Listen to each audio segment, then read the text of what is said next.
Homem, homem, acorda, homem, deixa de roncar, homem.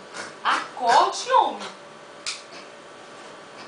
Que diabo que tu tem, mulher, hora dessa? Homem, eu não consigo dormir, ó, as horas estão passando, eu não consigo pregar os olhos, mas é de jeito nenhum. E tu dorme, tu ronca, tu faz tudo do meu lado. Claro, eu tenho que trabalhar amanhã. E eu também, homem, eu tenho que trabalhar muito cedo também, mas eu não consigo dormir, o que que deu culpa? E que diabo que tu tem? Não sei, homem, não sei. Ó, eu ando ultimamente assim, meio triste, preocupada.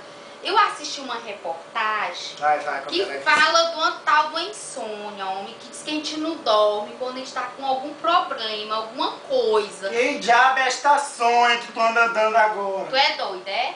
Eu tô falando, é uma insônia, homem, que o doutor tava falando de uma tal de uma insônia. Que insônia que a gente não dorme, homem. Pois você vai ver isso é amanhã, que agora nós vai dormir. Vir pra aí, durma. Pois eu vou no doutor muito cedo pra ele passar um remédio pra mim, pra ver se eu durmo, porque eu não consigo dormir mais de jeito nenhum. Pra amanhã eu pegar a bicicleta e te levo, agora tu vai dormir. Pois tá bom, pois tá bom, pois tá certo.